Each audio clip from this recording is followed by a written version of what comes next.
Okay, we have a quorum. We need one more, right? Mm-hmm. We're good. We don't have an attorney today? Oh, Good afternoon. okay. Welcome, Stephanie. Welcome, Stephanie. Thank you.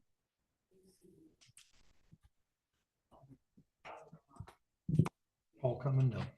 Probably not. Okay. So we'll call the meeting to order, 4 o'clock.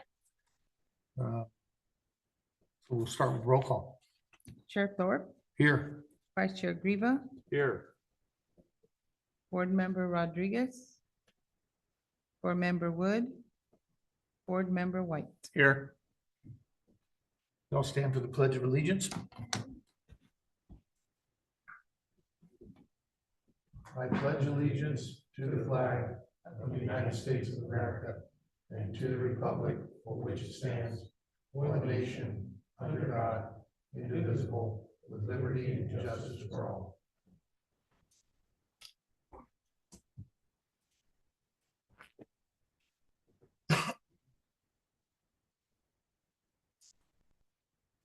Public comments from the audience regarding items not on the agenda. This portion of the agenda allows an individual the opportunity to address the GSA on any items not on closed session, consent calendar, public hearings, and agency business. Under state regulations, no action can be taken on non-agenda items, including issues raised under this agenda item.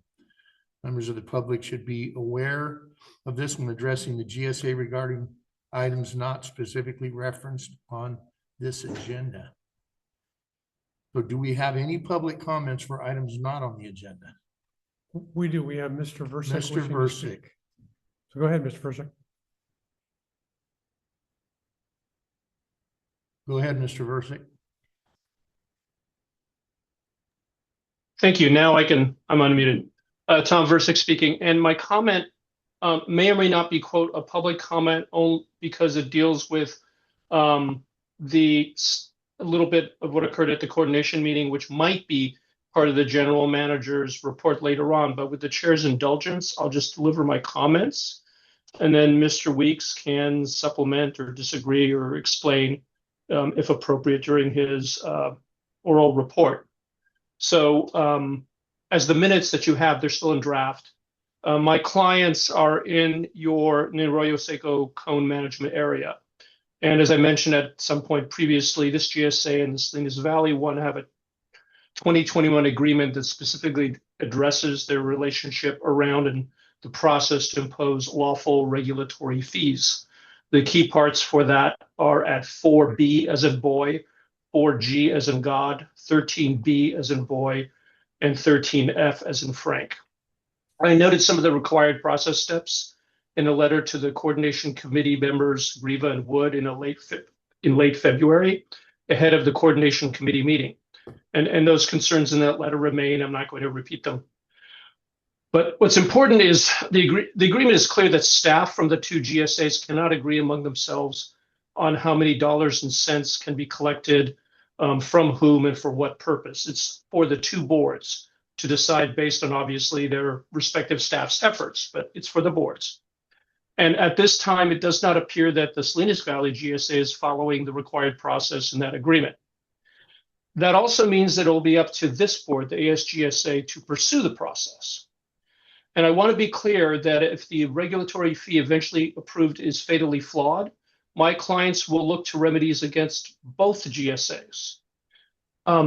That's not a tactical preference, but a necessity because of the 2021 agreement and who plays what role in what kind of way. As an illustration, if this board, the ASGSA, were to approve for its management area fees that the Salinas Valley GSA proposed that support, for example, arsenic mitigation in the Langley Basin, then my clients and perhaps some others, could allege that both GSAs acted without legal justification.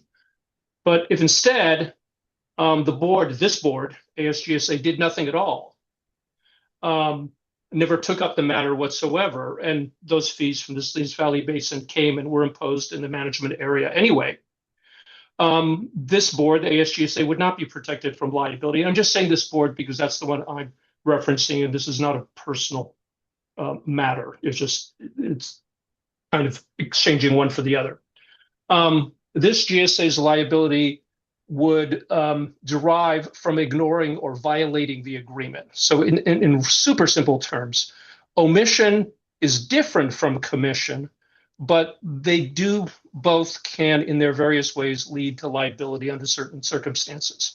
And my client's preference, which I've made clear at the other GSA's meetings and probably here too, is that they are trying to prevent the need for lawsuits. Been there, done that, to be blunt. And part of my role is to try to prevent the missteps that seem evident from time to time, and to explain that to the decision makers such as yourselves early and often. So please do not ignore the 2021 agreement around the fees and budgeting, and this part is critical.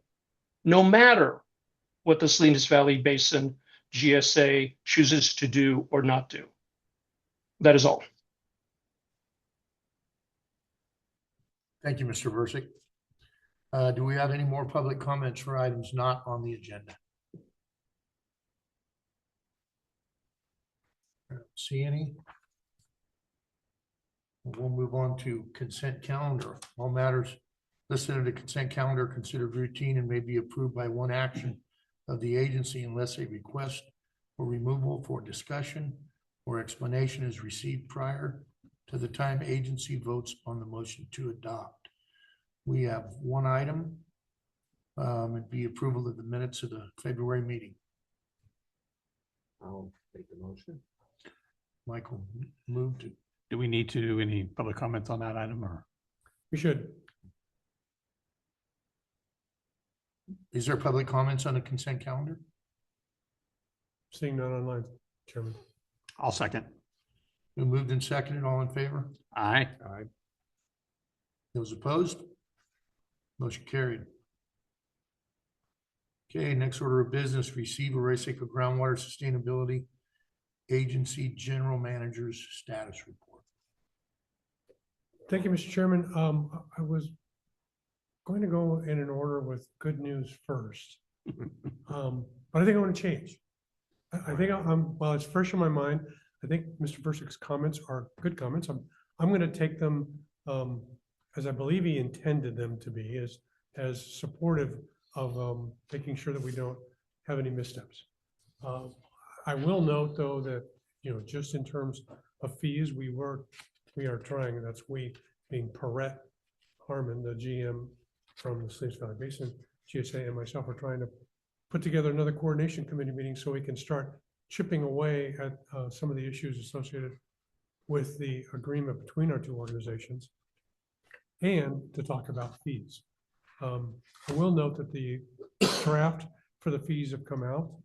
I think the good news relative to this year coming is the fees for the forebay and by extension, the Arroyo Seco management area, Arroyo Seco co-management area, pretty much same as they were last year, maybe a little less. So that's good news. But Mr. Versick's comments are, I think, well-founded in that we need to be mindful of the future and the eventualities that we're looking at. So one of the things I will do is I will review the agreement again. We're going to see the fees as they move through the GSA's, the Salinas Valley Basin GSA's process. We'll need to think about what process we want to take on as a board relative to those fees. And don't forget that they're essentially paying for all of the required Sigma things. There are coordination committee meetings. They're certainly funding all the work that's going on in the forebay, including the Arroyo Seco co-management area and the like. So they are living up to a significant expenditure in our area that we're not collecting fees for.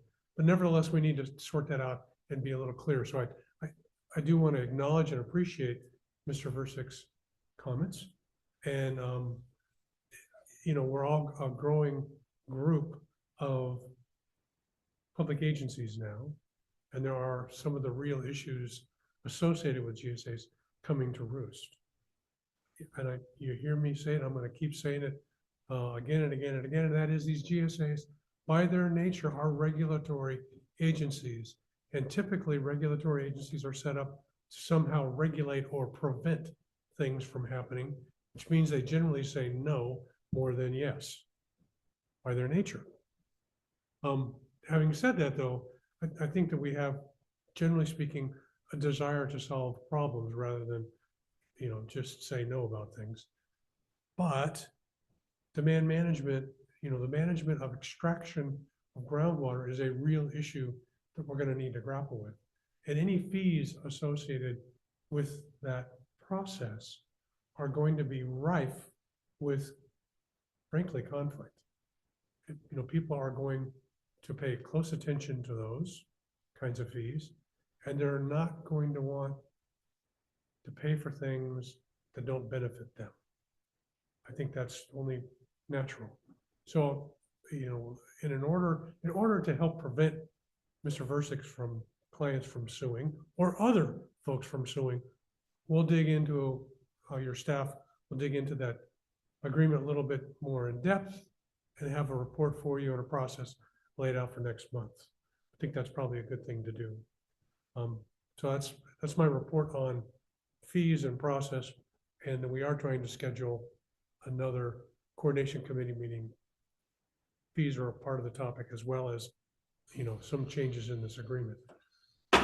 Another thing to be clear, we are not following is the mandate in that agreement to meetings. So there's a number of things that both Perrette and I are wanting to change. Some of the feedback that I got from our staff was that they didn't want to really open up that agreement wholesale. I understand that, but we may need to do some strategic kinds of changes throughout that agreement. So be prepared. Any questions there? Okay, then I've got. The good news part. What's that? The good news Good part. news. You were saying Yeah, I there got was- some good news. I have some good news. We'll take All it. right, so one of this, it's also demand management related, so it's a good segue. One of the things that has going on kind of, a little bit below the surface is that we do have, a technical advisory group that serves both the Forebay and the Upper Valley. And they are looking at the, management criteria and thinking about ways in which to help us. And they formed some of the basis for what the Salinas Valley Basin GSA has pointed to as a demand management framework. And by that, I mean, they kind of establish some initial thresholds that you might want to use to say, hey, we might have a problem here. So many wells that have got groundwater elevations below those thresholds that we're paying attention to. The good news is, last few years in both the Upper Valley and the Forebay, our groundwater elevations have been okay. And which reminds me, don't let me forget my third item today. We'll talk about the annual report. But getting back to what and Gus has been participating, has been chairing a technical advisory group now for several months, probably years, how things stack up over time. And he took exception to some of the characterization of groundwater elevations in the Upper Valley and Forebay in particular, having a slow decline over time. And his first thought was, well, he looked at the last 30 years, and lo and behold, the last 30 years in terms of groundwater elevations had been declining, but they were also a fairly dry period of time, considering the length of record. I mean, we have a record that goes well over 50 years in length.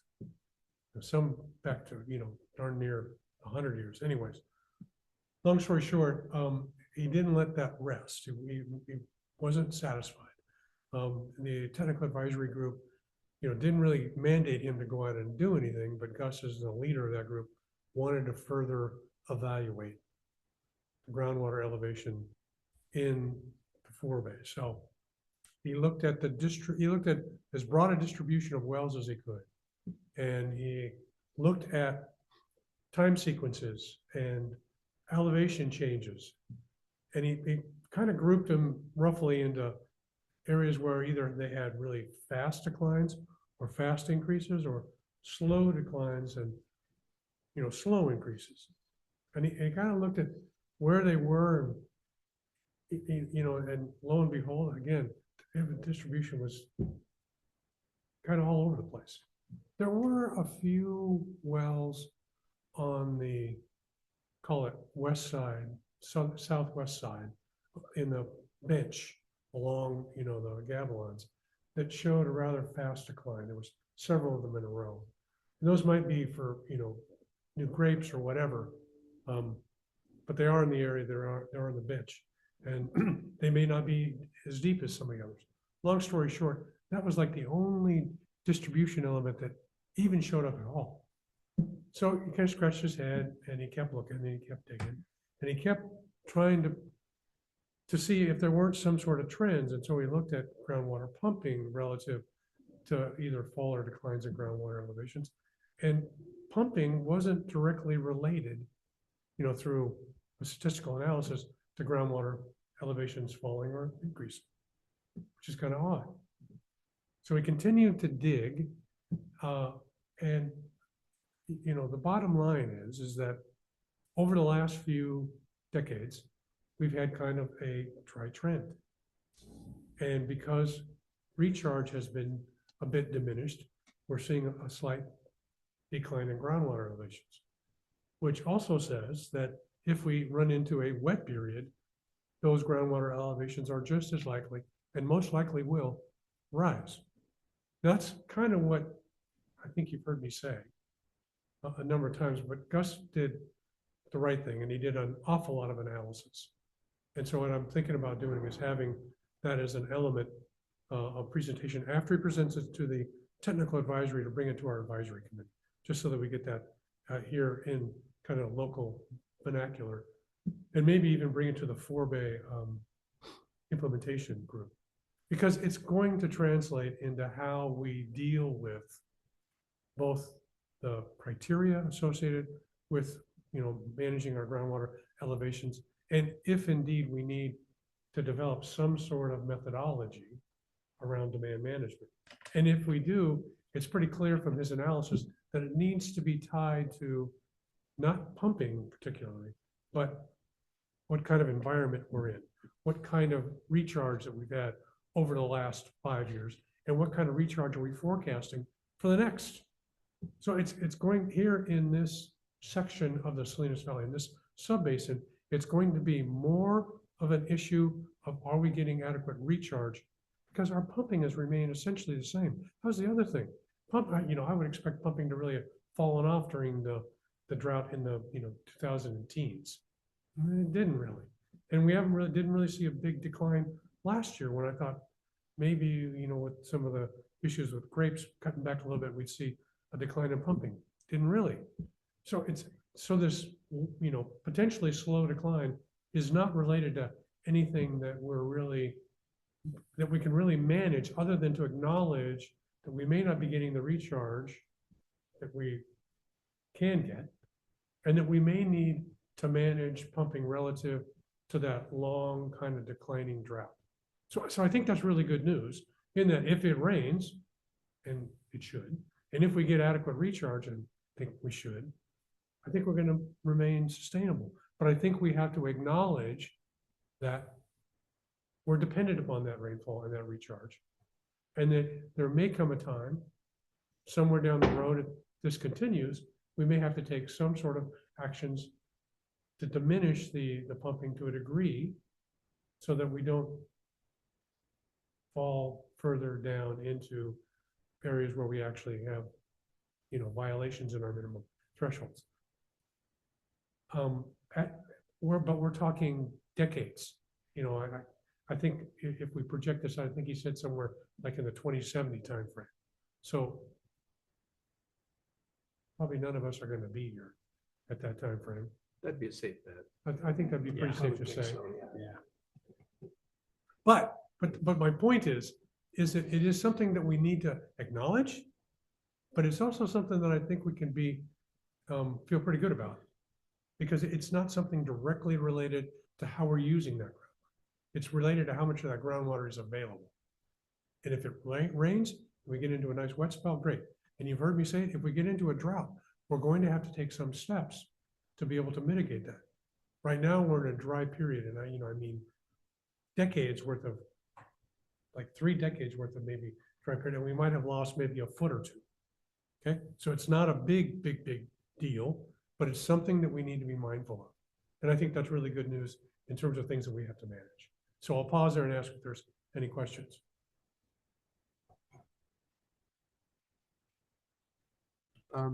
It's kind of interesting when you're referring to those few specific wells that show that decline, but not related to water pumping. I know that there's like another spot in Arroyo Seco up on the Sky Ranch, that seems to be almost the same thing. Their wells are actually, they're near the river, but the elevation of the plateau is so high. Their wells are fairly deep, but I don't believe that. I think that's when there's a pressure bubble or a bubble riding underground with the river. They have plenty of water, and when the river goes down, or the river's fairly dry for a year or two, they struggle a little bit. But it's also kind of not related to what they're pulling out. It's just where they're located and what those aquifers look like. No, I think that's exactly right. I don't know. Gus did this analysis, and he had the distributions of wells in the Forebay. And we were looking for ones that had like fast declines. That was one of the things he looked at, was one of his criteria. And they were the only ones that kind of were like in a cluster, or these were actually kind of along the bench. And they were the only ones that really stood out to me, because the rest of it, he uses color-coded, indicators for fast and slow declining. And the rest of the Forebay was just, a complete mix. Mm-hmm. Those are the only ones that lined up. And I thought, perhaps, they're a little higher, maybe they're not as deep, and it would make sense that they might be fast decline if they didn't have access to some of that deeper groundwater. But, I don't have any explanation, something that we could probably look into. Well, I don't know if it's really necessary, but it is the point that you brought up earlier, having Gus leading the group. That's great, because he has a tendency to ask hard questions. And the case in point, right? He didn't have to go out and do this, but he did. And so he's looking after our interests, and he did the analysis. One of the things that go back to those wells, one of the thoughts that was in my mind is that they may be kind of the canary in a coal mine kind of grouping of wells that we might want to watch, because if they do indeed have fairly fast declines, they may be indicators of conditions that are coming for the rest of the wells in the Forebay. And we might use them as one more piece of evidence in our set of evidence that we use as triggers to make decisions around. But it's something that I want you guys to be aware of, because ultimately, if we make any decisions like that, our SMC TAC group will be the technical guys that'll bring you information, but when it comes to policy and any decisions, those will be yours. Okay, last thing that I want to talk about today is the annual report. The agreement also says, our coordination agreement, implementation, just the coordination agreement between the two organizations, says that we're going to approve the annual report. And the timing of acquiring the data and putting the report together has left us without that ability to approve it. And the Salinas Valley Basin GSA's board doesn't approve their annual report. The staff views it as an administrative task. By and large, it is just like a report out of things. What the groundwater elevations were, did we have any thresholds that were violated, what was the rainfall like, that kind of thing. But they being the Salinas Valley Basin GSA, has allowed me to review the narrative every year that we put one together, because it's due in a few days. It's due by the 1st of April. And they just get the data from the Monterey County Water Resources Agency in time to put it into the report, package it up and send it. But the narrative is usually pretty good. It's a pretty good document. It gives us kind of a general description of things. And I can say that we had pretty good rainfall in the northern part of the valley, but not so much our side. King City was notably below average in rainfall, while the rainfall around Salinas was just about average. And the groundwater elevations that were in there was no, no thresholds have been exceeded. So I think it was we got another pretty good year, pretty good report card. But as we get those things done, I'll make sure that Ed gets a copy and we'll distribute them so you guys have them. That'll come after the 1st of April. And I want to acknowledge that in our agreement with the Salinas Valley Basin GSA, it says that we're going to approve it. There's not enough time, so that's another thing that needs to be tweaked in that agreement. But I have been able to review it every single year before it goes to DWR. So I do look after what's being said. I hadn't even seen the data. They didn't even have it when it came to me like the 13th, I think, and I got it back on the 17th over the weekend. I've got can I ask a question? Sure. It seems like this is the first year that the water agency is collecting information sooner on. Is that going to help our situation, or it doesn't, as far as trying to get it in a timely manner? I don't know if it's going to help us. It didn't help us this year. So I'm presumably it will help us. One of the things it will enable us to do is to be current with our reports on the water year.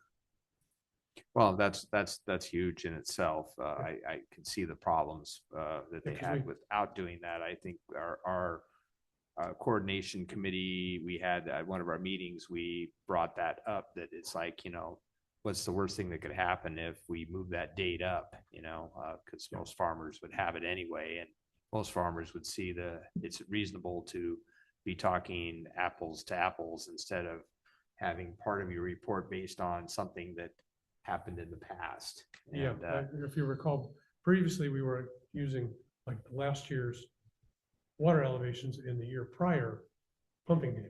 So we were off a year. They weren't matching up right. So the idea, at least now I think they match. That's good. They still didn't get it quick enough for me to get it in front of you for any kind of review or comment. Well, I think that, I think we have to keep pushing that a little bit, because, so far, you being able to review it in just a nick of time, and that, so far it's but mistakes, they are racing around trying to get this done, and mistakes could be made. And if 1 year we didn't get it for your review, then, we'd have very little recourse other than maybe issuing a kind of like a protest with the state. When they turn it in, we'd have to turn in something else saying, yeah, but, and so we don't want to do that. So, No, and by and large, like I said, just remember, the reports are like, just a data dump. The only thing that really, where there's any verbiage really, is in this narrative. And I have been able to see it every year. So, I might understand your concern. The other thing is that early on in the season, before we get into prepping the document, we're always asking the advisory committee, there's so many darn committees, the implementation committee for the forebay to weigh in and provide input relative to the narrative. Because that's one of the things that we don't have really good access to, is like if there are real significant changes, like, was it a really cold year and more water was used for frost protection? If there's a significant change in the type of propping, and that's going to impact the amount of water that's pumped. Anything that is anecdotal or we can really point to in terms of changes, the staff's asking for the implementation committees to provide that input so we can capture it in that narrative. That's very helpful for DWR. You know, by and large, compared to many other places in the state, we're in pretty good shape in our Arroyo Seco Cone. Yeah, and in the 4 Bay, even more so, so. Okay. So, and that concludes my report, Mr. Chairman. Any other questions or comments from board members? Mr. Versick, we'll go out to the public. Thank you, Chair. Tom Versick speaking. So a couple of things, slightly unrelated, but covering the topics Mr. Weeks spoke about. And my initial comments certainly were no criticism of any of your staff or the board or anything else. They're comments about things that are occurring in realities. And so I'm glad everyone is understanding that. So not necessarily in order of Mr. Weeks, just in the order I noted things. For whatever it's worth, my impression of all the redrafting of agreements that have been done by the Salinas Valley Basin GSA under Ms. Harmon's administration, we'll call it, are notably shorter, using less words than the prior version. And I understand some staff preference for that, but also I absolutely have some concerns about some things that are not well defined, not well referenced. And it's not necessarily any agreement or draft you all are working on at this point, but I've just noticed that in general. So just something I'm bringing up, that shorter and fewer words is not always better. A point about the regulatory fees that will eventually come, later this year and every year after that, is that it's not evident, but I'll be clear about it now, is my client's point in a couple of instances, if they're completely correct, their fee may actually go up just slightly in a couple of instances because their focus is long-term, and making the distinctions about what programs, what tiering, what work plans, what other things belong in which quote bucket is very important for all purposes and going into the future. And one or two of them, depending on how they go, might actually raise their fees a little bit. I don't think that's evident to most people, but if you run the numbers, it's not 100%. The points I've been making for a long time, it's not 100% to reduce fees. It's to make them more rational and appropriate and lawful. It's mostly lowering, but it's not entirely, if one is really careful in looking at that. So just to keep that in mind, it really is a long-term approach. And then the last thing, and this is just for Mr. Weeks to use or not use as he sees fit. I spent, 12, 14 years on the Colorado River Basin. I'll skip the reasons and what I was doing, but part of the backstory, if you pay any attention today to what's going on there, is that point blank is there's not enough water to divide in the way that everyone agreed to divide it 60, 70 years ago. And one of the reasons, not the only reason, one of the reasons is that the best data at the time around the Hoover Dam, when this was all going down, turned out to be very much like what Mr. Yates is doing now, an abnormal period, abnormally large river flow for that particular system, and everyone divided the river based on what they thought was the normal flow. So if Mr. Weeks needs an example to get Mr. Williams' attention at some point, tell him you all don't want to turn into the Colorado River Basin morass. And it's better to listen to the hydrologists who take the long-term approach. So I just offer that for whatever it may or may not be worth. That's all. Thank you, Mr. Versick. Is there any other public comments on the GM's report? I see no hands. No more questions from board members, so we will receive and file the GM's report. And with no further business, we'll adjourn the meeting. Thank you.